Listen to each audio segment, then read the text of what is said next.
নমস্কার সবাই, স্বাগতম। আজকে দেখেন আমরা দুজন মিলে ব্লগ করতেছি, ঠিক আছে। আজকে সকাল সকাল বাইরেছি, সকালবেলা আপনাদেরকে দেখাবো আমরা গ্রামের কি দৃশ্য কীরকম। তো এখন হাঁটতে পারিছি দেখেন সকালবেলা। তো সবাই কে কোথায় থেকে আমাদের ব্লগটা দেখছেন অবশ্যই অপূর্ব সুন্দর দেখেন। শীতের সকাল গ্রামের, শীতের সকালে দেখেন বের হলাম হাঁটতে একটু। কোনো লোকজন নাই দেখেন রাস্তাঘাটে, গ্রামের লোকজন তেমন রোগ নাই যে রাস্তাঘাটে সকালে উঠতে হাঁটাহাঁটি করবো। এখানে রাস্তাঘাটে কোনো লোক নেই, অনেক দূরে কিছু লোক দেখা যায়। গ্রামের আবহাওয়া ভালো।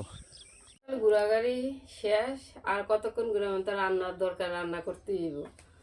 দুপুর হয়ে যেতেছে, এদিক দিয়ে আমি ভাত বসাই দিলাম, এদিক দিয়ে তরকারি এই যে কাইটা নিতেছি, টমেটো কাইটা নিতেছি, পেঁয়াজ রসুন আদা জিরা এগুলো বাইটা টাইটা নেবো, ধনিয়া পাতা সবগুলো কাইটা নিতেছি, রেডি করে নিতেছি তরকারি। এই যে কাটা কুটা কইরা তারপরে রান্না করতে যাবো।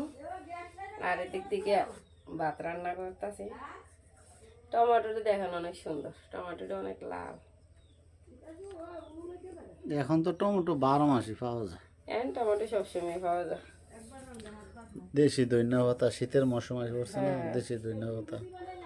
এই যে।